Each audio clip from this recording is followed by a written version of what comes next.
Bakit sa lahat ng tao, sa isang hamak na lalaking Pilipino pa, ito ang mga salitang tumatak sa isipan ng isang Amerikanang babae matapos siyang itakwil ng sarili niyang ama, isang CEO, ng isang malaking kumpanya ng logistics dahil sa kanyang desisyong magpakasal sa isang Pilipinong nagmamay-ari lamang ng isang maliit na grocery store. Dahil dito, nagkalayo ang kanilang landas at nanatiling magkagalit sa loob ng mahabang panahon. Ngunit isang araw, nabalitaan niya ang pagbagsak ng negosyo ng kanyang ama. Sa kabila ng takot at alinlangan, naglakas loob siyang bumalik sa Amerika kung saan natagpuan niya ang isang amang wasak at tinalikuran na ng mundo. Pinilit niya itong isama sa Pilipinas.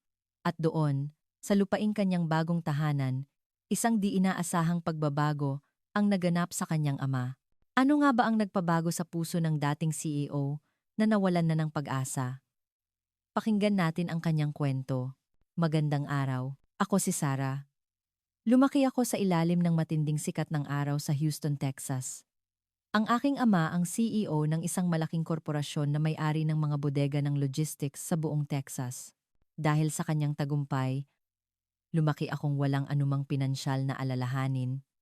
Nag-aral ako ng business administration at pagkatapos ay nagtrabaho sa kumpanya ng aking ama. Ang pagpunta sa Pilipinas para sa isang business trip ay isa lamang sa mga karaniwang gawain para sa akin. Hindi ko kailanman inakala na ang biyaheng iyon ang babago sa takbo ng aking buhay. Tumuloy ako sa isang business hotel sa Makati sa loob ng isang linggo para sa mga pulong kasama ang aming mga lokal na partner. Sa huling gabi ko roon, nag-iisa akong kumakain ng hapunan sa isang maliit na karinderya malapit sa hotel. Nahihirapan ako dahil walang Ingles na menu. Biglang may isang lalaking lumapit sa akin. Siya si Mateo. Nalilito ka ba? Tulungan kitang isalin sa Ingles, sabi niya. Doon nagsimula ang lahat. Si Mateo pala ang may-ari ng isang maliit na grocery store malapit sa karinderya at kakilala ng may-ari nito. Nang gabing iyon, sa unang pagkakataon, uminom ako ng lokal na serbesa. Habang tinatamaan ng alak, naikwento ko kay Mateo ang buhay ko sa Amerika. Nagsimula bilang isang simpleng tagasalin, ngunit ang aming pag-uusap ay naging mas malalim kaysa sa inaasahan. Babalik ka na pala bukas? Tanong ni Mateo nang kami magpapaalam na. Oo, sa umaga ang lipad ko. Ngumiti siya at sinabing, hindi mo patunay na nakikita ang Maynila kung hindi mo nasisilayan ang pagsikat ng araw sa Manila Bay. Kung may oras ka, gusto mo bang panoorin natin ang pagsikat ng araw?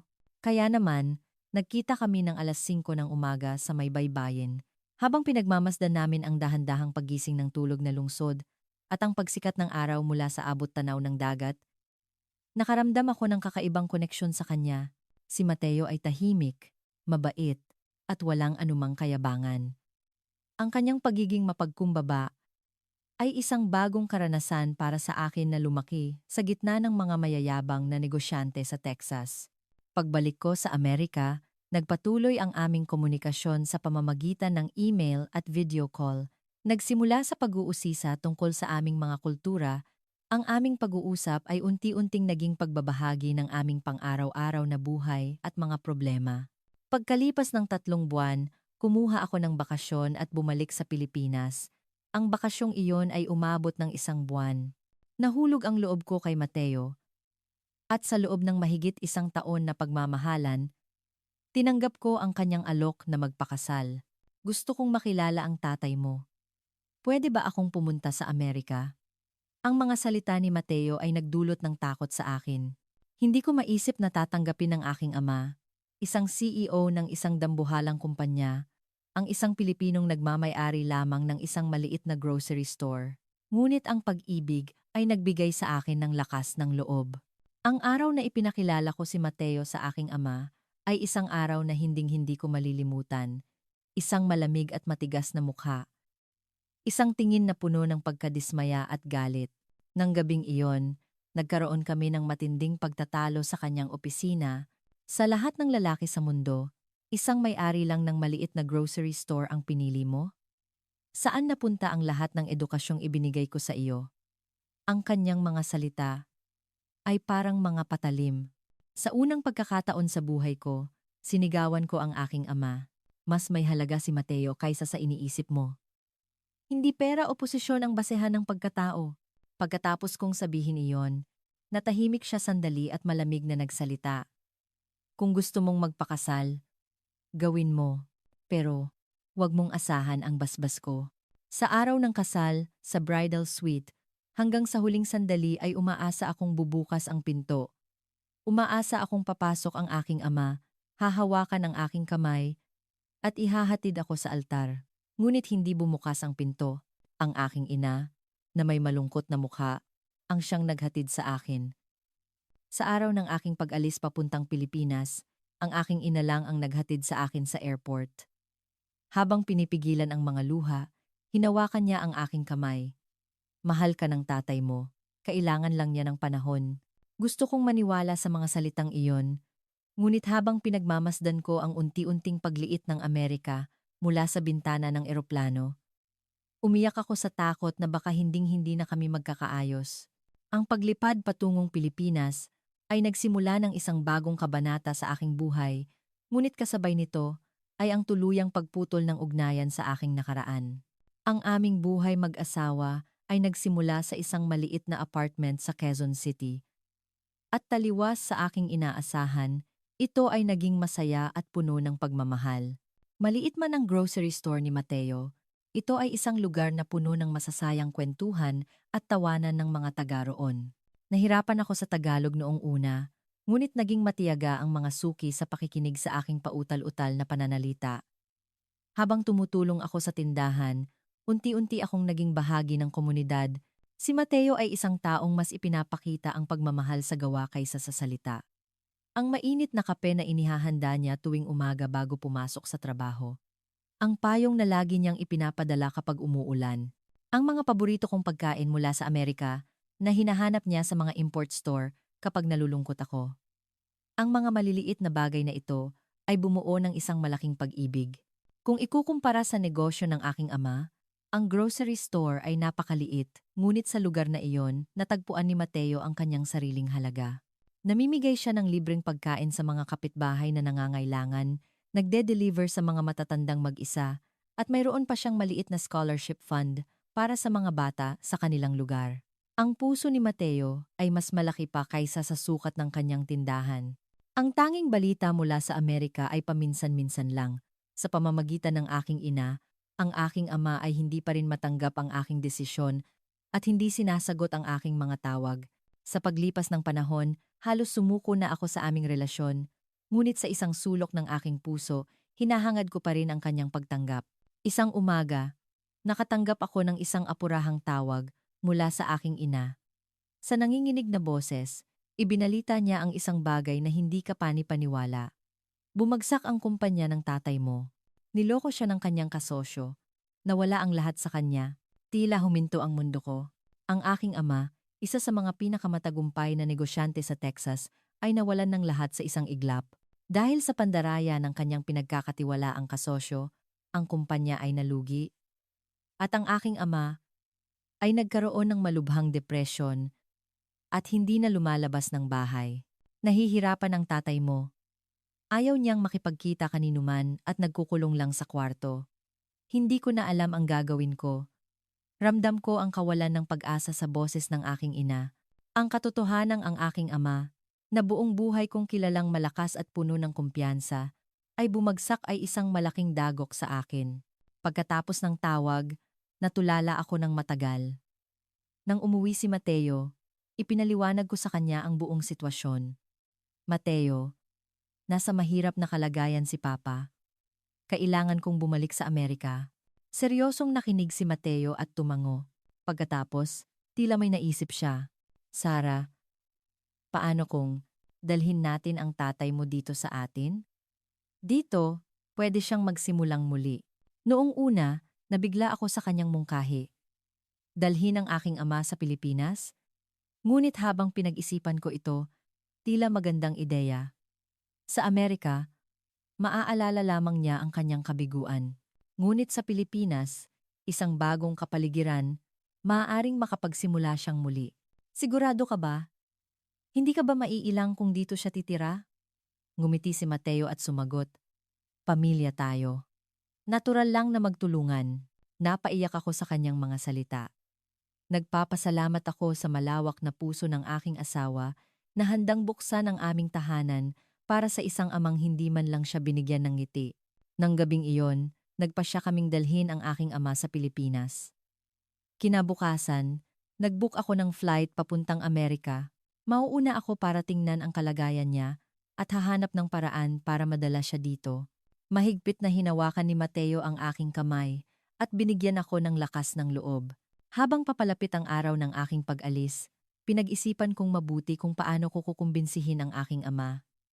Sa araw na sumakay ako sa eroplano, mabigat ang aking dibdib.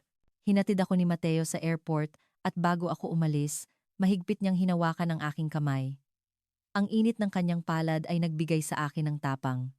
Sa loob ng eroplano, inisip ko ang itsura ng aking ama. Paano na kaya ang dating matikas at kagalang-galang na anyo niya? Tatanggapin niya kaya ako? Bumalot sa akin ang kaba. Pagdating ko sa airport ng Texas, ang aking ina lang ang sumundo sa akin. Wala na ang dati naming marangyang sasakyan. Isang maliit na rental car ang minamaneho niya. Doon ko naramdaman kung gaano kalaki ang ipinagbago ng kanilang sitwasyon. Habang papunta kami sa bahay, tahimik na ikinuwento ni Mama ang lahat. Isang linggo nang hindi naliligo ang tatay mo. Halos hindi siya kumakain. At ayaw niyang inumin ang mga gamot na inireseta ng doktor. Pagdating namin sa bahay, wala na ang dating masiglang kapaligiran. Nakasara ang mga kurtina, nagtambak ang mga sulat, at may amoy ng alikabok sa buong bahay. Kumatok ako sa pinto ng kwarto ng aking ama, at pagkaraan ng ilang sandali, narinig ko ang isang mahinang boses. Pasok. Pagbukas ko ng pinto, natigilan ako sa aking nakita. Ang likod ng aking ama, na nakatalikod sa bintana, ay parang sa isang estranghero payat at nangayayat. Ang kanyang dating matipunong balikat ay bumagsak, na parabang pasa niya ang lahat ng bigat ng mundo. Nang dahan-dahan siyang lumingon, ang kanyang mukha ay malayong malayo sa aking naaalala. Walang emosyon, malalim ang mga guhit sa mukha, at higit sa lahat wala nang buhay ang kanyang mga mata. "Papa," nanginginig ang boses ko. Tinitigan niya ako sandali at walang pakialam na nagtanong, "Bakit ka nandito?" Sa sandaling iyon, nawala ang lahat ng inihanda kong sasabihin. Sa halip, umupo ako sa tabi niya at hinawakan ang kanyang kamay. Isang kamay na tuyo at malamig. Ang kamay na dati handang ibigay ang lahat sa akin ay ngayon walang lakas na nasa loob ng aking palad. Sa loob ng 2 araw, pinanood ko ang kanyang routine.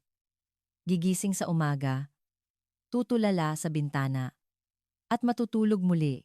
Halos hindi kumakain, puro kape lang. Bukas ang TV, ngunit hindi naman nanonood. Ang lahat ng ito ay dumurog sa aking puso. Sa 3 araw, nagpasya ako. Nilapitan ko siya. "Papa, sumama ka sa amin sa Pilipinas. Subukan nating magsimulang muli doon." Gaya ng inaasahan, mariin siyang tumanggi. "Bakit ako sasama sa inyo? Para tulungan ang asawa mo sa kanyang negosyo?" Tinitigan ko siya sa mata at sumagot, "Hindi po. Dahil pamilya tayo. Pamilya tayo, Papa." Sa mga salitang iyon, bahagyang nagbago ang kanyang ekspresyon. Nakita ko ang isang saglit na emosyon sa kanyang mga mata, at hindi ko iyon pinalampas. Kinabukasan, habang ka-video call ko si Mateo, biglang pumasok ang aking ama sa kwarto. Nang makita ni Mateo ang aking ama, magalang siyang yumuko. "Sir, kumusta po kayo?" Hindi sumagot ang aking ama. Nakatitig lang siya sa screen. Pagkatapos ay dahan-dahang idinagdag ni Mateo, "Ang aming tahanan po ay maliit lang, pero laging may lugar para sa inyo. Sana po ay makasama namin kayo." Ngumiti si Mateo at buong pusong sinabi, "Dahil pamilya po tayo." Sa mga salitang iyon, may kumislap sa mga mata ng aking ama. Pagkatapos ng tawag, tahimik siyang bumalik sa kanyang kwarto. Kinabukasan, nag-ahit siya sa unang pagkakataon sa loob ng mahabang panahon. Nakita ko iyon at nabuhayan ako ng pag-asa. "Ano naman ang gagawin ko sa Pilipinas?" Bigla niyang tanong. At makalipas ang 1 linggo, magkasama na kami sa eroplano papuntang Pilipinas. Wala pa ring emosyon ang kanyang mukha, Ngunit tila may kaunting pag-asa siyang nararamdaman sa biyaheng ito. Sa eroplano, halos natulog lang siya. Ngunit paminsan-minsan, nakikita ko siyang nakatingin sa labas ng bintana at nararamdaman kong may bahagyang pagbabago sa kanyang mga mata. Pagdating namin sa airport ng Maynila, si Mateo ang sumalubong sa amin. Nang makita ko siyang naghihintay sa amin, lalo akong nakumbinsi na tama ang aking desisyon. Magalang na binati ni Mateo ang aking ama at tinulungan kami sa aming mga bagahe. Tahimik pa rin ang aking ama, ngunit tumango siya bilang tugon sa kabaitan ni Mateo. Ang aming bahay ay isang simpleng tahanan sa Quezon City. Maliit ngunit mainit ang pagtanggap. Inihanda na ni Mateo ang isang kwarto para sa aking ama, kumpleto pa sa isang American-style na kama at mesa. Nang pumasok ang aking ama sa kwarto, bahagya siyang nagulat. Marahil ay hindi niya inaasahan ang ganoong klaseng pag-aasikaso. Ang mga unang araw ay puno ng paninibago. Madalas siyang nasa kwarto lang at lumalabas lamang para kumain. Dahil hindi siya sanay sa pagkaing Pilipino, ipinaghahanda ko siya ng American breakfast tuwing umaga, bacon, itlog, toast at kape. Sa unang pagkakataon, nakita ko ang isang ngiti sa kanyang mukha. "Salamat," sabi niya. Ang isang salitang iyon ay sapat na para sa akin. Isang senyales na unti-unti na siyang bumubukas. Ngunit hindi pa rin siya tuluyang nakakabawi mula sa depresyon. May mga araw na hindi siya nagsasalita at nakatingin lang sa labas ng bintana. Nang ikalawang linggo na niya sa Pilipinas, maingat na iminungkahi ni Mateo na bisitahin niya ang grocery store. Tumanggi siya noong una, ngunit dahil sa aking pamimilit, pumayag din siya. Nang hapong iyon, magkasama kaming pumunta sa tindahan. "Maliit lang po ito, pero ito po ang aming kayamanan," nahihiyang sabi ni Mateo. Tahimik na nilibot ng aking ama ang tindahan. Ang mga prutas at gulay na maayos na nakaayos, ang mga produktong maingat na nakabalot, at ang mga empleyadong magalang na bumabati sa mga customer. Ano kaya ang nakikita niya sa maliit na tindahang ito? Pagkadismaya? O may nakita siyang potensyal sa maliit, ngunit organisadong espasyong ito? Pauwi, tahimik pa rin ang aking ama. Ngunit ng gabing iyon, nakita ko siyang nakaupo sa tabi ng bintana at may isinusulat. Nang sumilip ako, nakita ko ang isang sketch ng layout ng tindahan. Nang mapansin niya ako, mabilis niyang itinupi ang papel. Sa kilos niyang iyon, nakakita ako ng pag-asa. Isang araw, umuwi si Mateo na may ngiti sa labi. Nagpasya na ako. Oras na para sa susunod na hakbang. Ipinaliwanag niya sa amin ang matagal na niyang plano. Palakihin ang bodega ng tindahan at simulan ang isang tunay na logistics operation. Kamakailan, sumikat ang social media account ng aming tindahan at dumating ang isang di inaasahang oportunidad. Isang malaking online platform ang nag-alok ng partnership. Noong una, iilang produkto lang ang kinukuha nila.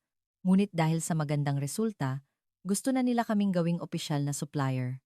Ramdam ko ang pagmamalaki sa boses ni Mateo. Ngunit maya-maya, bahagya siyang nalungkot.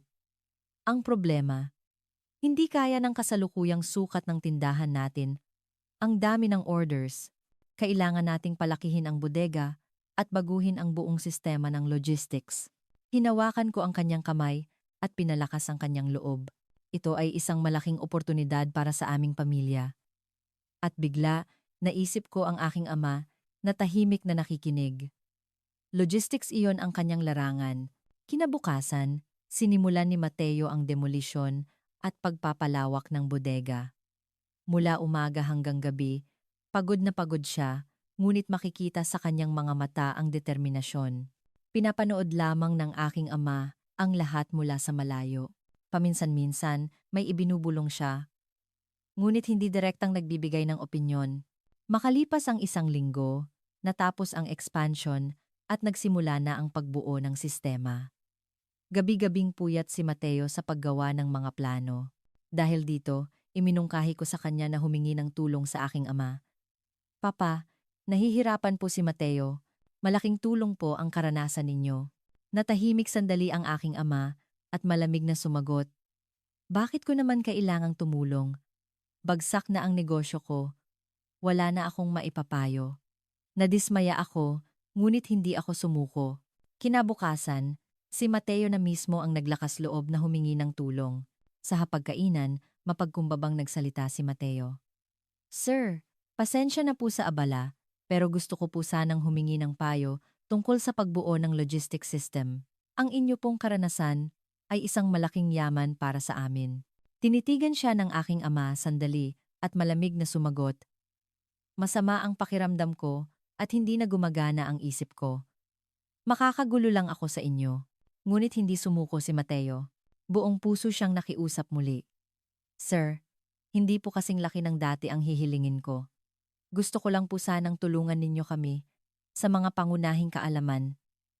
Kahit isang linggo lang po, naiinis na tumayo ang aking ama. Ngunit nang makita niya ang aking mukha, huminto siya. Pagkatapos ng ilang sandali ng katahimikan, bumuntong hininga siya. Sige, isang linggo lang. Sa mga salitang iyon, lumiwanag ang mukha ni Mateo. Napaiyak ako sa tuwa. Ito ang unang hakbang ng aking ama. Isang maliit na pangako na naramdaman kong magiging simula ng kanyang paggaling at ng pagkakaisa ng aming pamilya. Kinabukasan, mas maagang gumising ang aking ama at nagbihis ng maayos. Medyo nanibago ako sa itsura niya na muling nagsusuot ng kurbata, ngunit nakita ko sa kanya ang anino ng dating charismatic na CEO. Habang pinapanood ko silang magkasamang naglalakad papunta sa tindahan, naramdaman kong ito ay isang maliit na himala para sa aming pamilya. Nang gabing iyon, mas masigla si Mateo pag-uwi. Tahimik pa rin ang aking ama, ngunit may kakaibang kislap sa kanyang mga mata. Ang tingin ng isang taong nag-iisip at nagpaplano. Sa maliit na pagbabagong iyon, natulog akong umaasa sa malaking pagbabagong idudulot nito sa aming pamilya. Nang unang tumapak ang aking ama sa bodega, wala pa ring emosyon ang kanyang mukha, ngunit naramdaman ko ang kakaibang kislap sa kanyang mga mata. Ang kislap ng pag-uusisa sa isang larangang matagal na niyang hindi nahawakan. Magalang na ipinaliwanag ni Mateo ang sitwasyon, at tahimik na tumango ang aking ama habang inililibot ang kanyang tingin. Tingnan muna natin ang buong istruktura, mahinang bulong niya habang sinusuri ang bawat sulok ng bodega. Noong una, nagmamasid lang siya. Ngunit habang lumilipas ang oras, bumibilis ang kanyang mga hakbang. Sa isang sulok, bigla siyang huminto at bumuntong hininga. Maling-mali ang disenyong ito.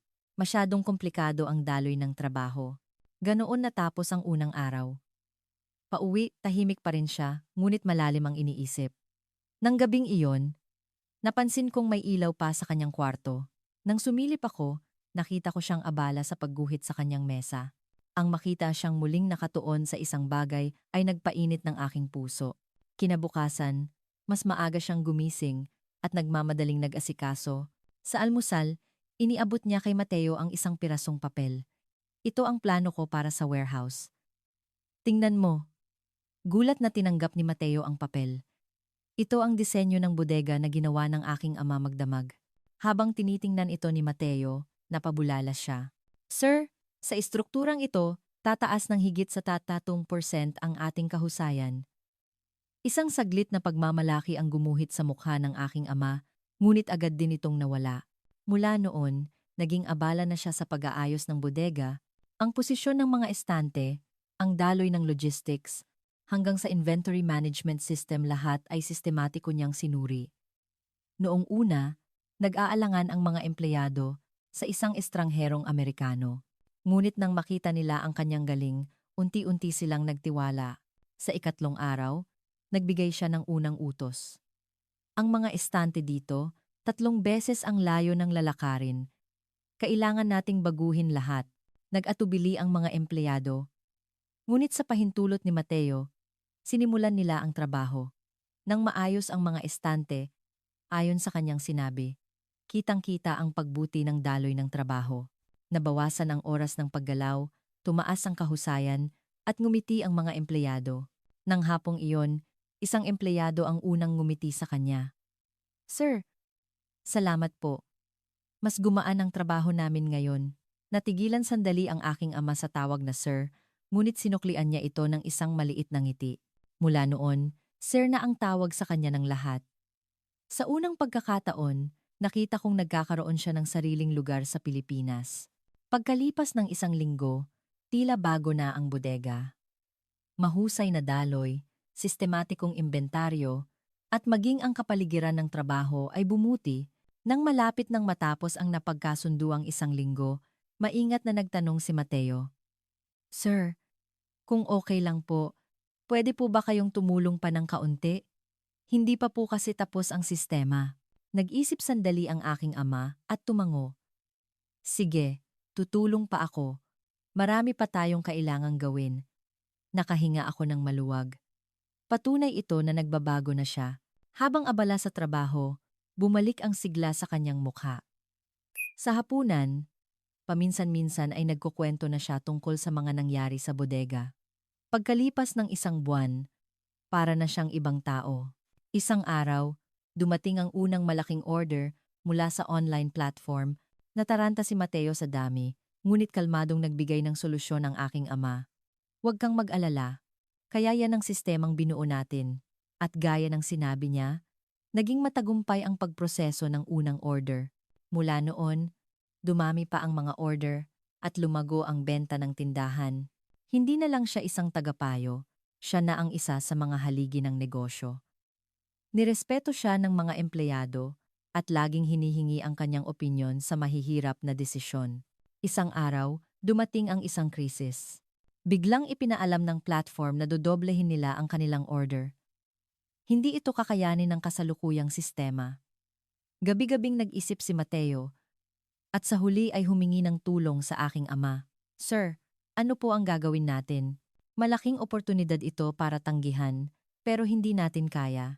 Kalmado ang aking ama. Hatiin natin ang problema. Unahin nating humanap ng espasyo. Nang gabing iyon, magkasama silang nag-isip ng solusyon. Ginamit ng aking ama ang kanyang karanasan sa Texas at inangkop ito ni Mateo sa lokal na sitwasyon. Ipinagmamalaki ko silang panoorin habang magkatulong na nilulutas ang problema. Ang krisis ay naging oportunidad. Sa pamumuno ng aking ama, napabuti ang sistema, nadagdagan ang tauhan, at matagumpay na naharap ang dumaraming order. Dahil dito, lalong nakilala ang tindahan at naging isang success story sa komunidad. Nang may isang lokal na pahayagan na gustong mag-interview, inalok ni Mateo ang aking ama na sumama. Naging posible po ito dahil sa inyo. Sana po ay sumama kayo. Tumanggi siya noong una, ngunit pumayag din sa huli. Sa interview, muli kong nakita ang dati niyang pagiging propesyonal. Malinaw niyang ipinaliwanag ang kahalagahan ng logistics at ang direksyon para sa maliliit na negosyo. Siya ang dating charismatic na CEO. Matapos mailathala ang artikulo, nagsimula ng humingi ng payo sa kanya ang ibang mga negosyante. Unti-unting nawala ang kanyang depresyon at bumalik ang sigla sa kanyang mukha. Minsan, nagkukwento na siya tungkol sa Texas ang mga tagumpay at kabiguan. Sa mga kwentong iyon, muli kong natuklasan ang kanyang talino at tapang. Nang maging matatag na ang tindahan, formal siyang inalok ni Mateo na magtrabaho para sa kanila bilang head of logistics. Nag-atubili siya sandali, ngunit tinanggap ito na may maliit na ngiti. Nang gabing iyon, nagdiwang kami. Sa unang pagkakataon sa loob ng mahabang panahon, ang aming pamilya ay masayang nagtatawanan sa iisang hapagkainan. Si Mateo at ang aking ama ay perpektong magkasama na ngayon. Pinupunan nila ang kahinaan ng isa't isa. May puso ang lalaking yan, si Mateo, biglang sabi sa akin ng aking ama habang kumakain kami. Wala nang bahid ng panunumbat o pagkadismaya sa kanyang boses. Sa halip, may paghanga at respeto. Nahihiyang ngumiti si Mateo, ngunit puno ng saya ang kanyang mga mata. Ang pagkilala mula sa aking ama ay isang malaking bagay para sa kanya. Nang gabing iyon, habang pinagmamasdan ko ang mga ilaw ng gabi sa Quezon City, naisip ko kung gaano kalaki ang ipinagbago ng aking ama.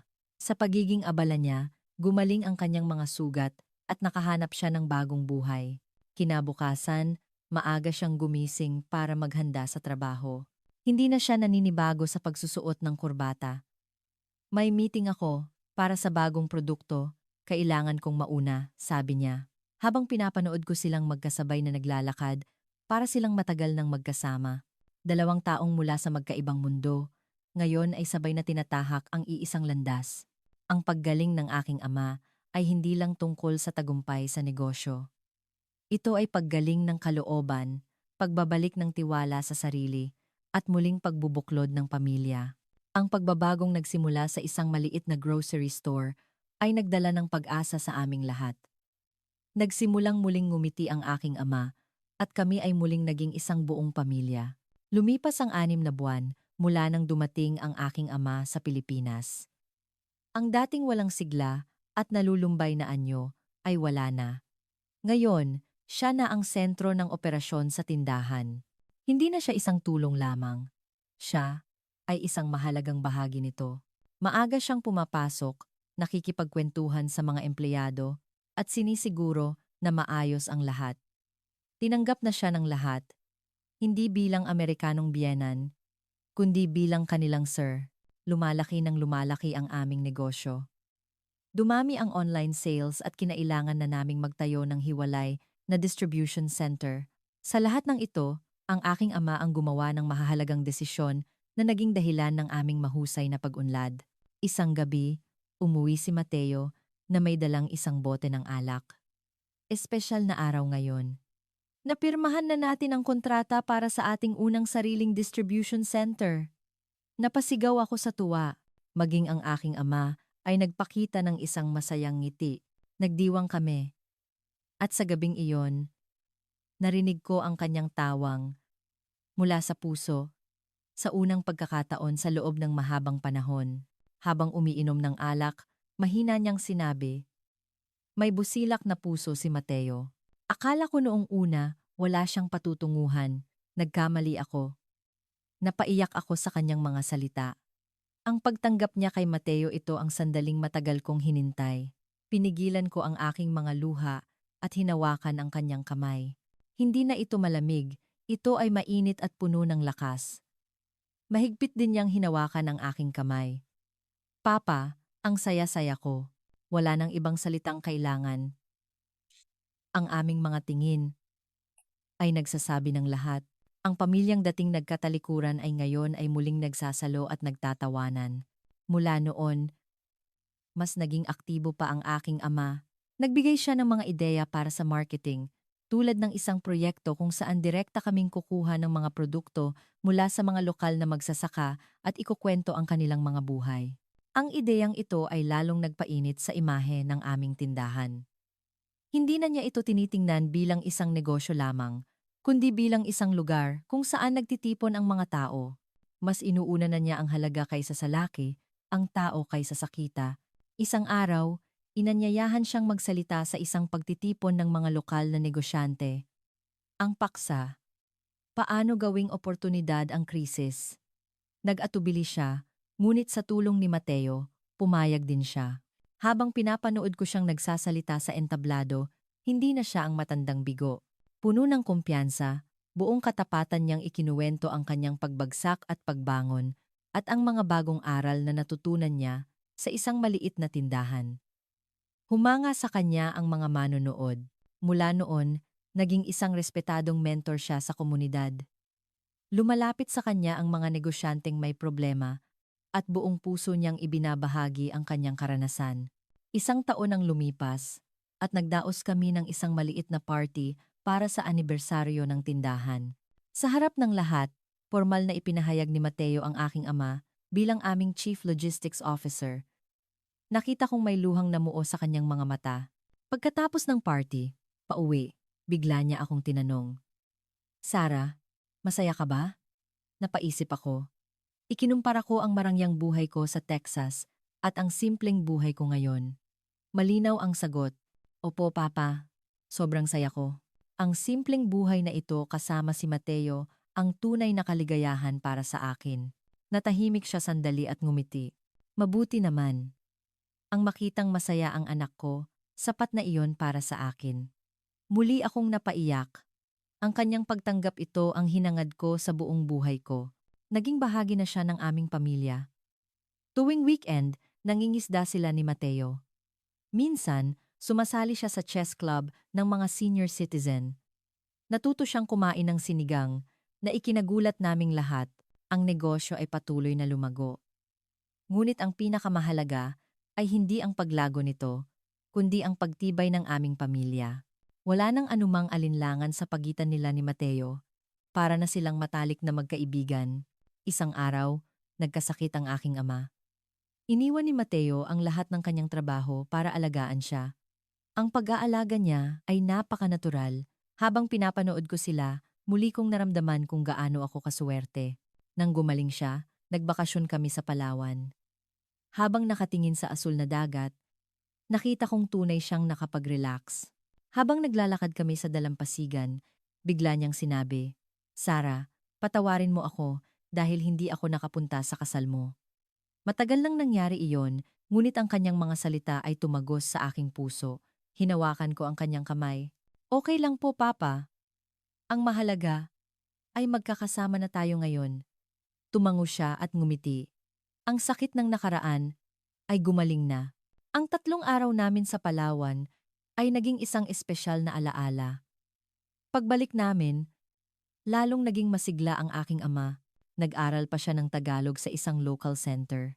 Isang gabi, habang nagkakape kami sa aming veranda, sinabi niya, "Hindi ko akalain na aabot tayo sa ganito mula sa isang maliit na grocery store." Ngayon, naiintindihan ko na, hindi ang laki ng negosyo ang mahalaga, kundi ang pusong nakapaloob dito. Tumango si Mateo at sumandal ako sa balikat ng aking ama. "Salamat," dagdag niya. "Salamat sa pagdala ninyo sa akin dito. Dahil sa inyo, naramdaman kong muli na buhay ako." Sa mga salitang iyon, naramdaman ko ang mainit na luhang dumaloy sa aking mga pisngi. Ang isang salita niya ay sapat na kabayaran sa lahat ng aming pinagdaanan. Kinabukasan, mas maaga pa siyang gumising para maghanda sa trabaho. Sa almusal, masigla siyang nagkukwento tungkol sa isang bagong proyekto. Habang pinapanood ko sila ni Mateo, naisip ko, ito ang tunay na pamilya. Nagtutulungan at sabay na lumalago. At sa wakas, isa pang magandang balita ang dumating.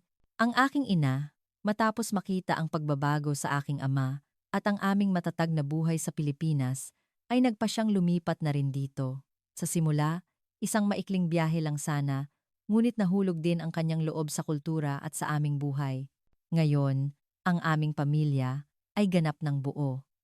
Ang kwentong nagsimula sa isang maliit na grocery store ay patuloy na umuusad patungo sa isang mas malawak na mundo.